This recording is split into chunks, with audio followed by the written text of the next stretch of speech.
Yeah, just out. That's the problem. Not yet. Well, they have to have the inspection. And so when we get that done,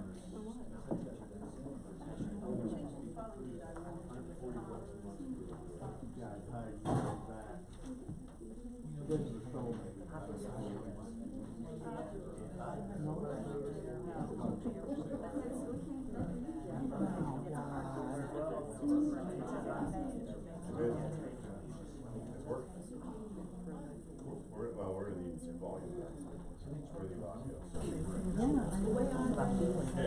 Yeah, I'm looking at you, man.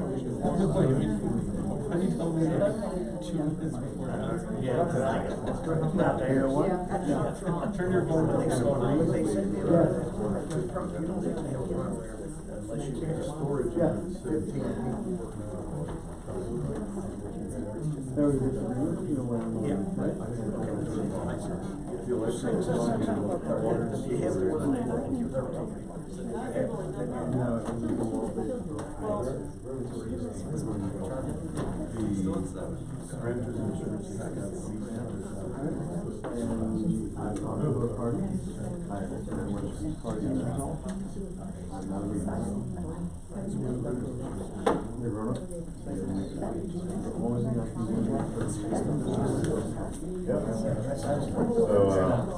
So, P's and Q's at the mom.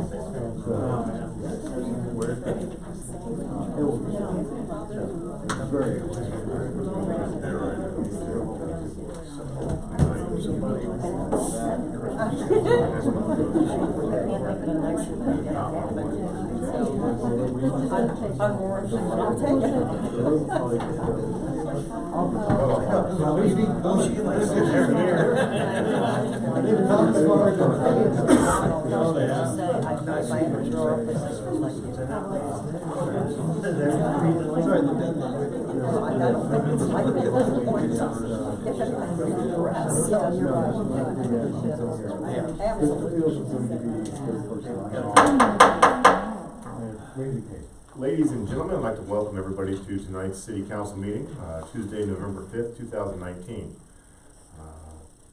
Roll call, please. Mayor Baker? Here. Member Bolter? Here. Member Neary? Here. Member Baszler? Here. Member Cornett? Here. Member Burns? Here. Member Lynn? Here. City Administrator Giffen? Here. City Attorney Edge? Here. All accounted for, that's wonderful. Now we'd like to rise for a moment of silence and a pledge of allegiance. Mr. Mayor? Yes, sir. If I could, I'd like to ask everybody to remember two former Dayton educators in their prayers tonight, Mr. Stan Steidel and Mr. Sam Cantrell, who really passed this year. So, thank you. Thank you very much for your honoring of those fine educators.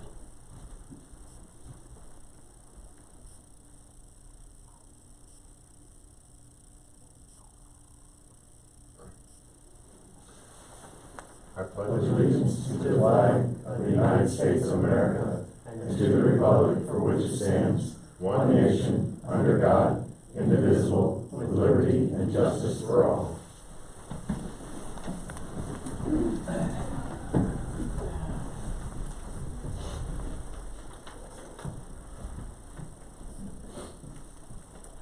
Now I'd like to open up the podium for anybody from the audience who would like to approach council.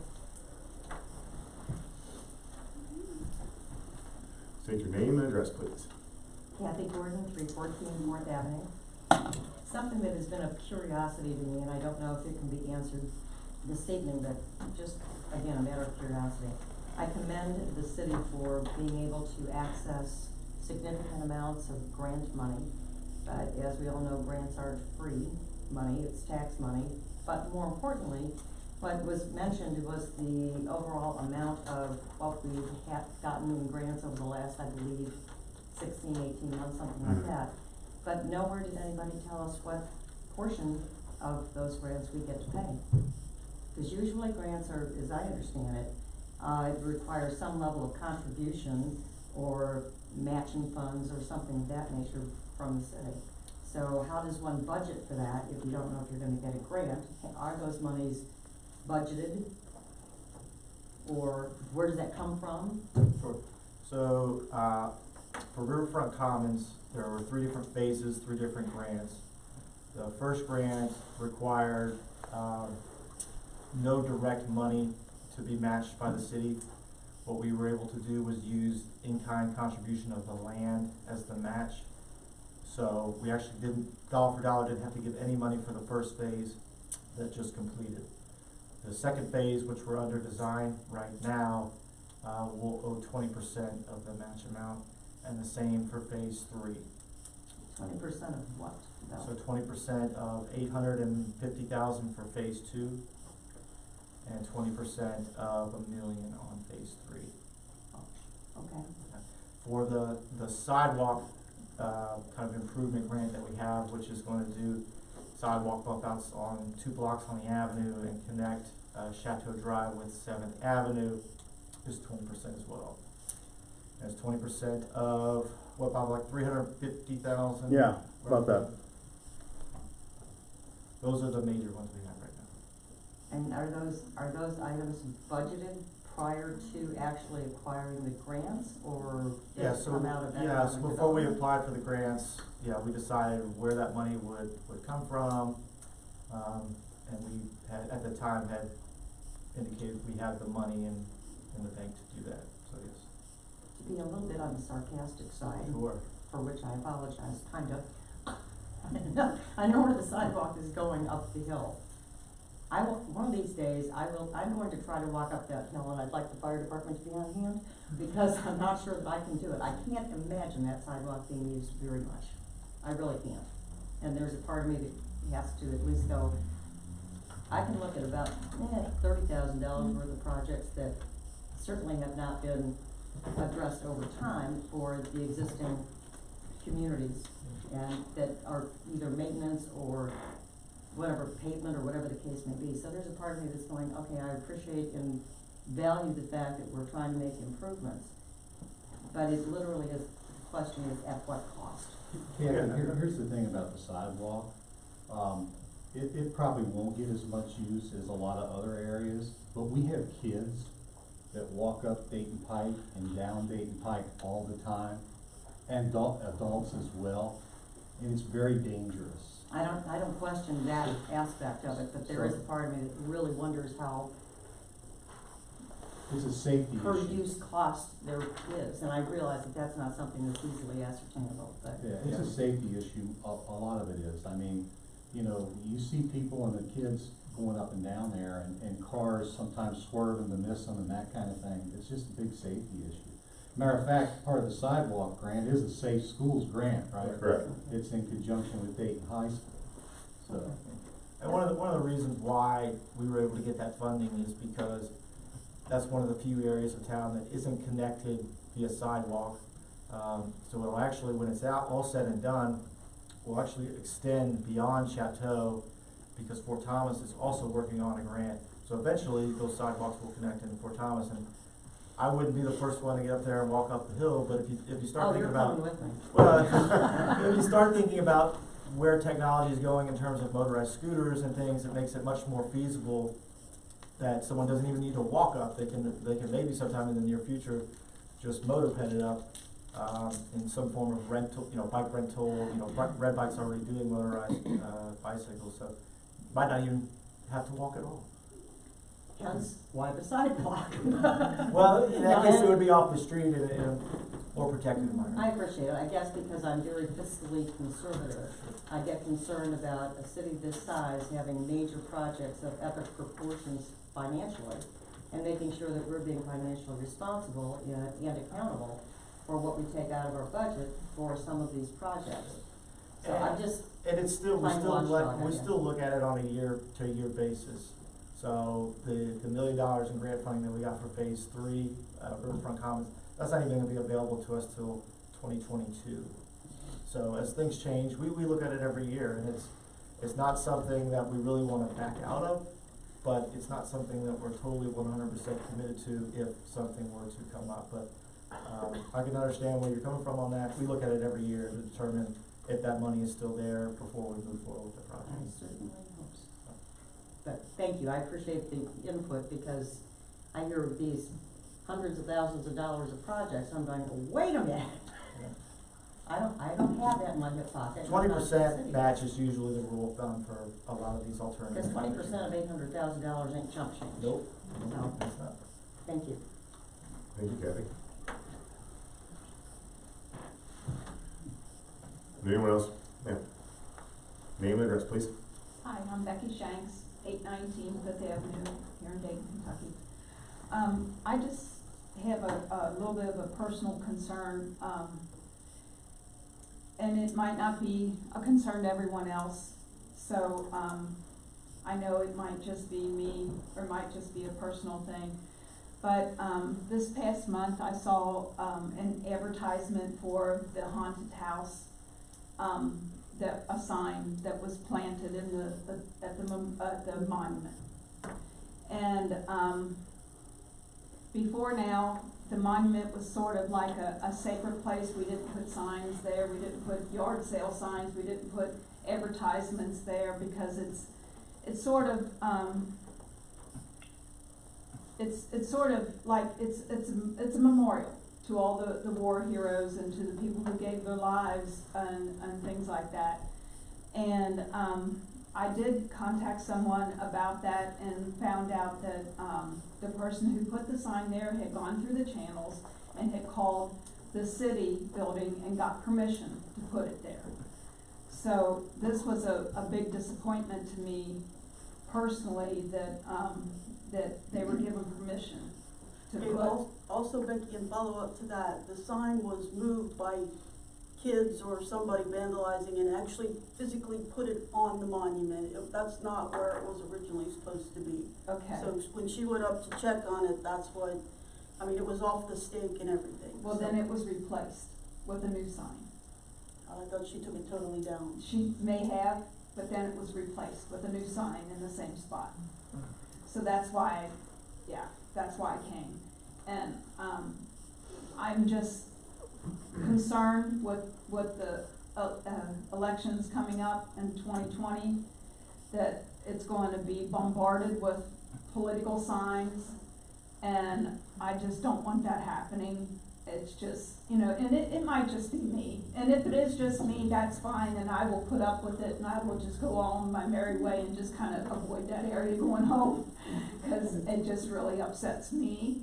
And if it is just me, then that's the way it is.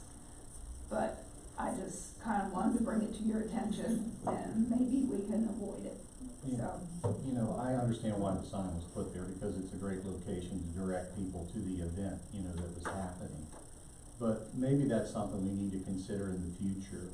I do agree with your assessment that it's kind of a sacred place, and we certainly don't want a lot of campaign signs and all kinds of other signs cropping up there. So maybe we can just consider for future reference, maybe not to use that area. I don't know, that would be a recommendation, I guess. I mean, the area behind it, in the Sure. what's considered the park or unpark or whatever we're considering that now, behind it or anything like that. But it's just that just kind of, I don't know, that just had special meaning to my father, and I know there are people here that have their family name is on the monument itself, and have, and it just, the representation just means a lot to me. So I appreciate you listening. Thank you. Thanks for bringing your concerns to the council. That's important. Thank you.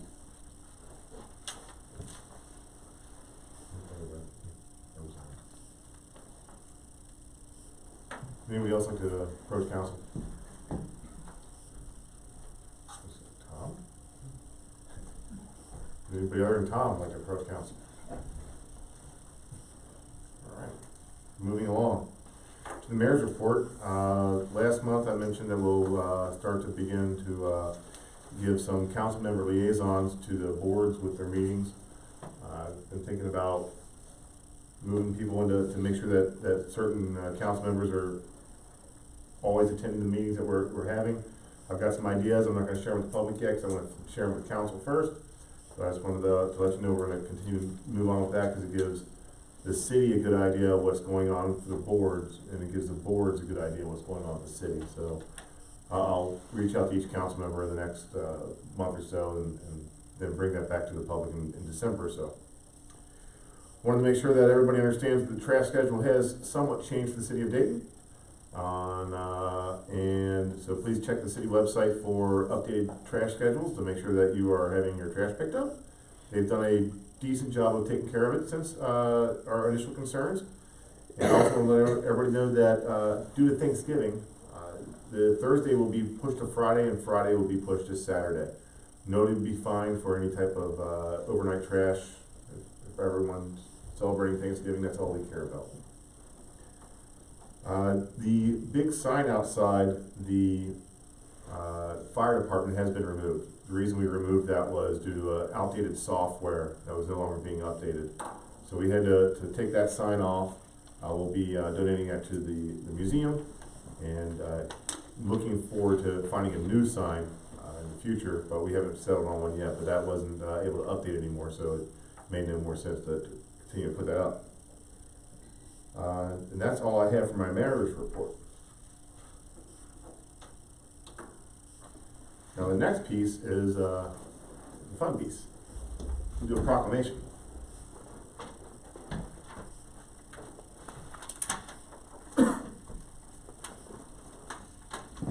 Jeff and Mary Ann, if you could please.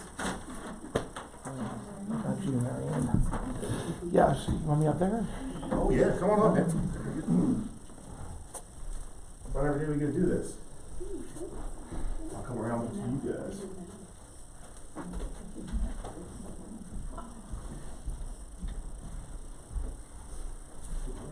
So one of the greatest things that we have in Dayton is Hansman's Corner Deli. They've been in operation this year is in October, correct? Correct. Yes. For 40 years. Wow. Yeah, that's impressive. 40 years of serving up the community, making sure that we have good fresh food, great service, and even the things that we don't think we need. You can fix the world at Hansman's. If you need electrical tape, they probably have it. Just see? Probably on sale too. So they've been a wonderful member to our community, making sure that we have what we need. And so I wanted to take today, and the whole city wants to take today to proclaim. I'll read this, try not to be too long-winded. But whereas in October 1979, Jeff and Mary Ann Hansman opened a small market and deli at 727 6th Avenue in Dayton, Kentucky. And whereas for over 40 years, Hansman Corner Market and Deli, formerly known as Ameristop, has been a mainstay in the community, providing essential groceries, a variety of household items, and a full-fledged deli counter complete with meats, cheeses, salads. And whereas Hansman's Corner Market and Deli has been a staple of Dayton, with their friendly and attentive staff, serving not only those in the community, but visitors regularly coming through and out of our marinas. And whereas Jeff and Mary Hansman have been consummate owners, always keeping Hansman's Corner Market and Deli as a clean and well-kept business. And whereas Hansman Corner Market and Deli has been an active community partner, supporting a variety of events in our city and our schools. And whereas the city of Dayton and citizens are appreciative of Hansman's Corner Market and Deli for 40 years of business in the community, countless employment opportunities provided to our residents, and for keeping our donuts alive and well. That's true. Thank you. So we named today Hansman's Corner Market and Deli Day. Thank you.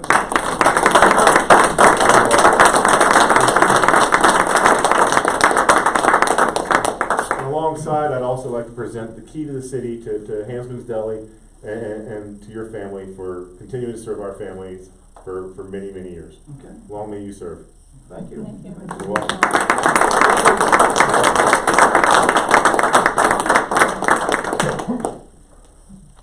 got a picture.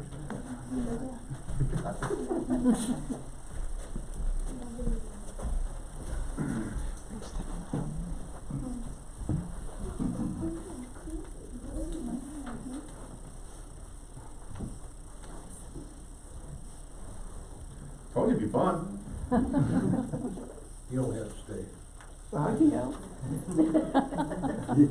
You like, you get all the good stuff. Sometimes they're long.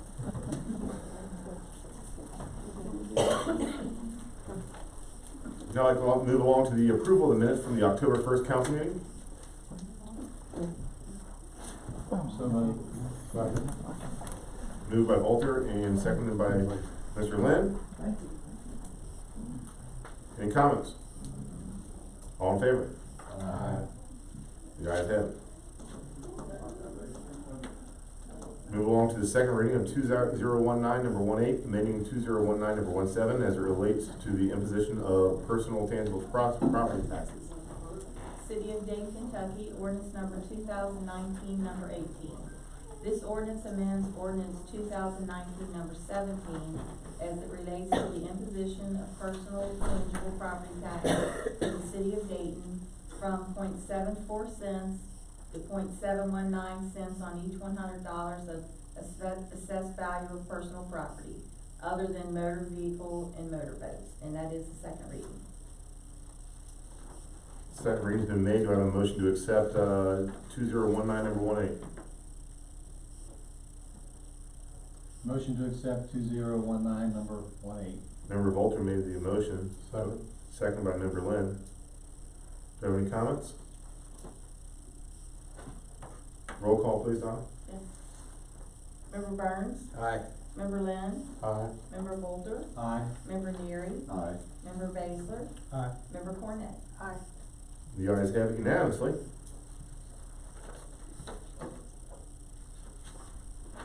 Now, for the first reading, we have 2019 number 19, which is the closing and abandoning of a .08 acre of unimproved portion of Silver Street.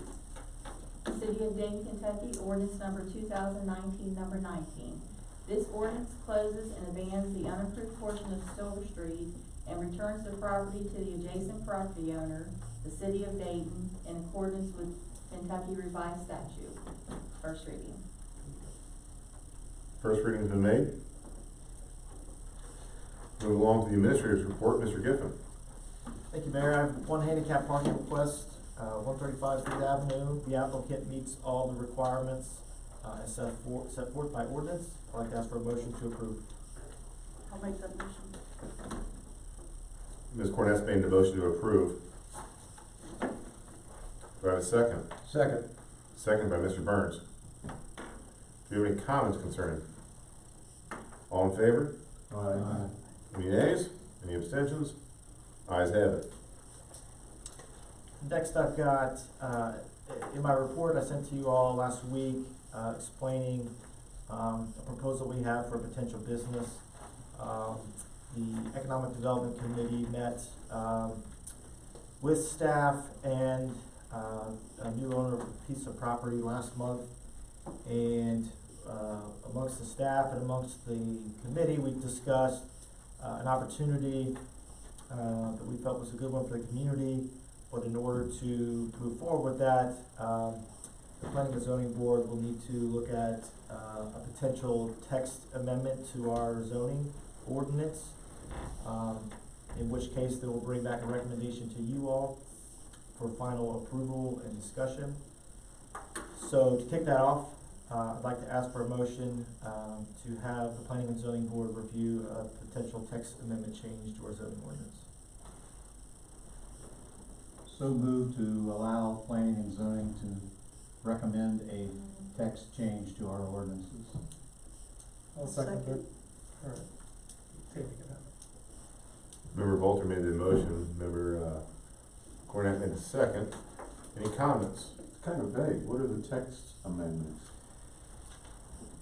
Well, we don't officially know yet. We just have some ideas. That's why we're gonna have the zoning board look at it. We'll present a report to them that we'll put together over the next month, but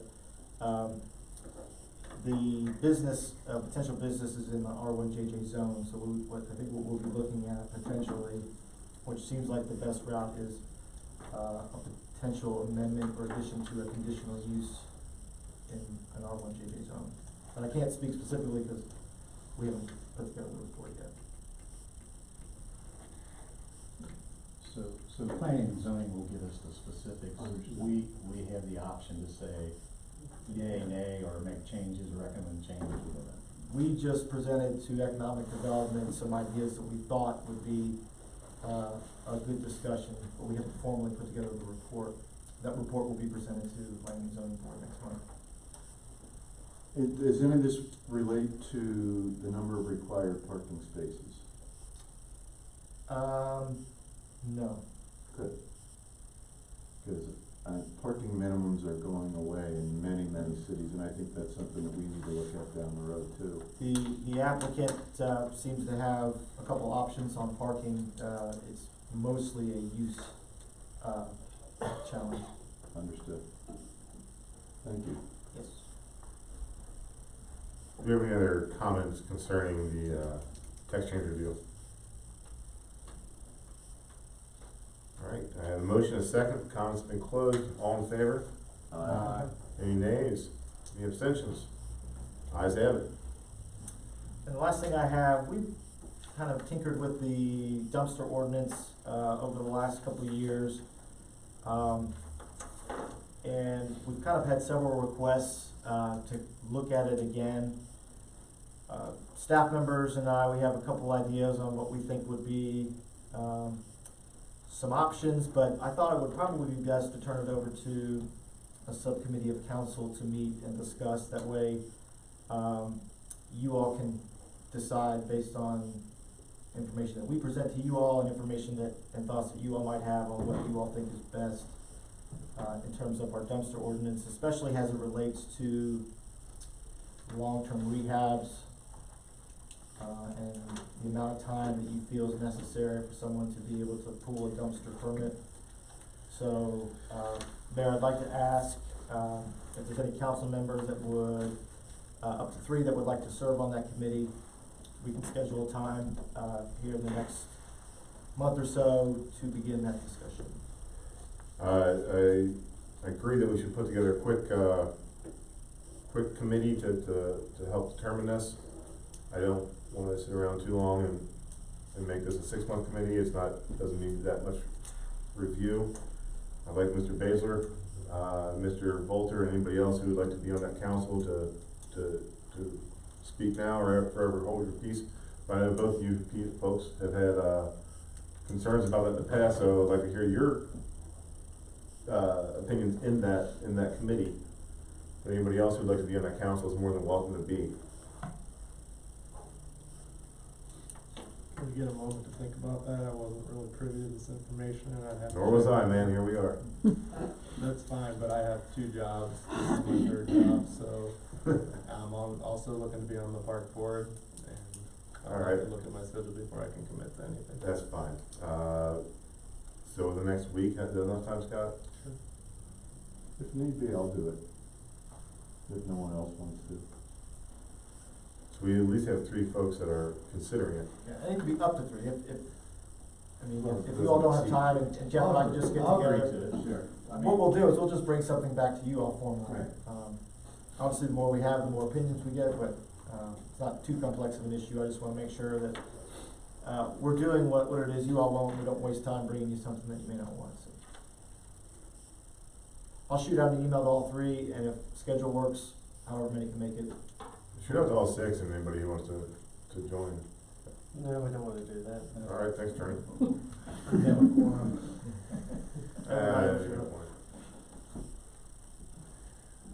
I'll start with those 3, and if we can get something on the books, we can. If not, Jeff and I can meet. That's fine.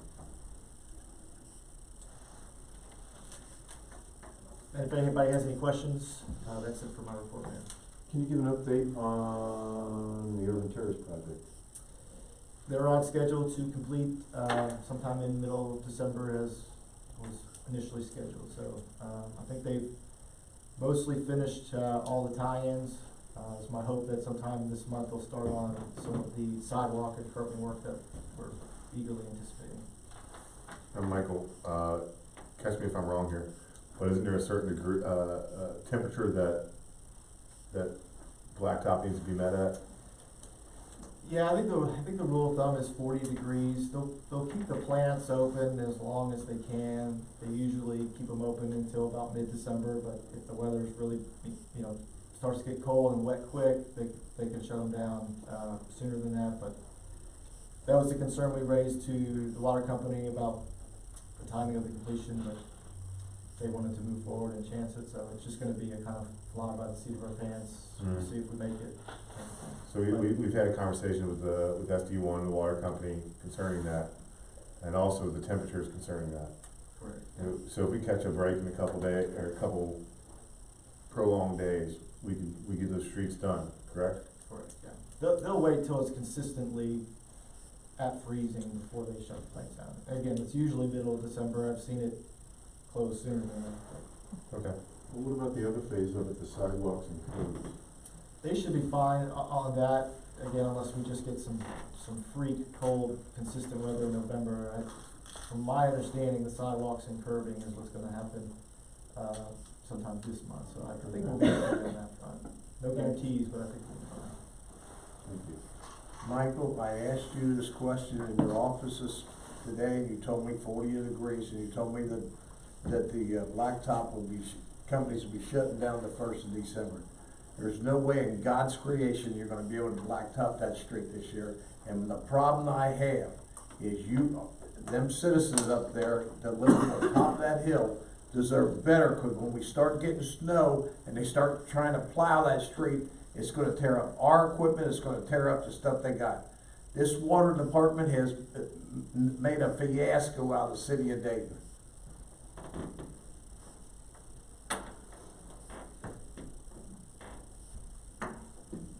Let's hope the timing's good and the weather stays somewhat warm.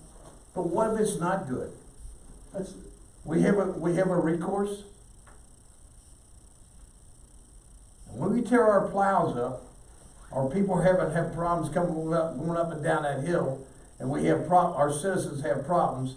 I don't want a citizen to come back here and start complaining to us, because it's our fault.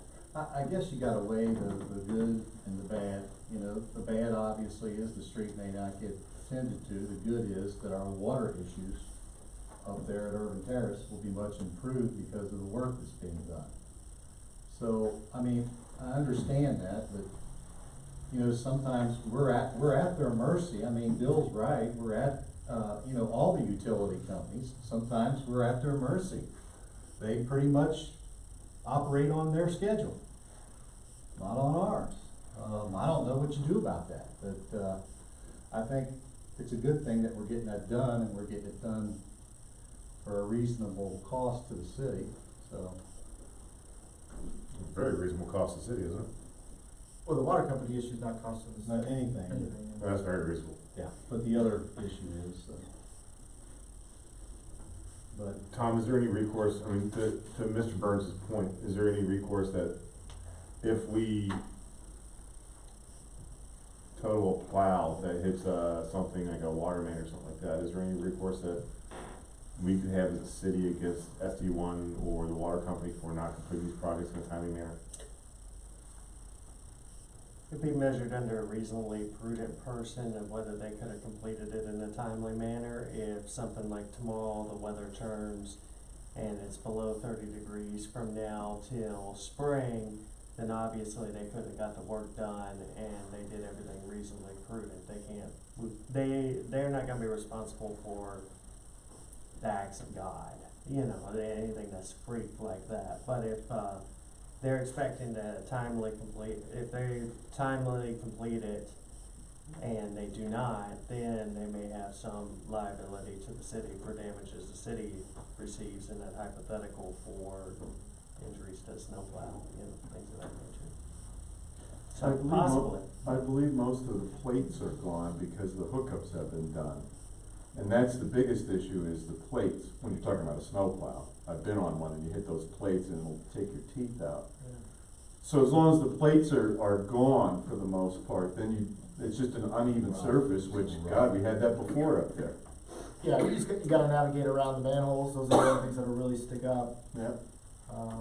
But the crew's pretty good on remembering where those are and. That street's like a war zone right now. Don't say it's pretty good, it's like a war zone. I go up and down that street once a day. And this lady over here, she probably goes up and down that street. How long have they put us off? This project was supposed to be done last year. And they put us off and put us off and put us off. As far as I'm concerned, ladies and gentlemen, the water department hasn't done their job.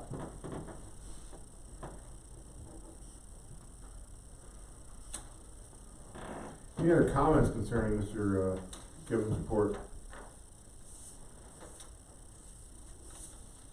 Anything else to report, sir? That's it. Thank you.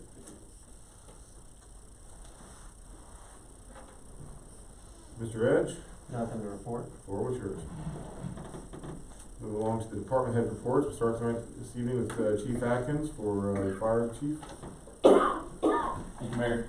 Go ahead, my report. I don't have too much extra to add on to it. As soon as the water district is done with the hydrants, we will be out winterizing them, making sure they're all dry, pumping them.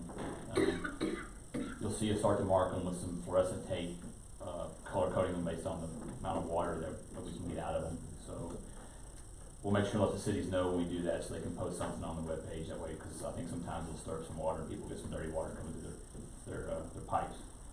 So once we start that, we'll make sure to let everybody know. Beyond that, I don't have too much to report. Any questions for Chief Atkins? Appreciate all your work with the children this past month. You guys are incredible asset to the community. Thanks for your work. Thanks, sir. I'll pass that on. Sergeant Marksberry, Yes, sir. I believe you'll be filling in for Chief Hatfield, who's out for training this week, correct? That's correct. Well, you got the floor, sir. Nothing to report. He'll update any information that I gave you in the package. He'll update that on his return. Does anybody have any questions for Sergeant Marksberry? Sergeant Marksberry, could you pass on to the rest of the staff and Chief Hatfield that the park on Dayton Pike, so-called park on Dayton Pike where they got that parking lot now, has become a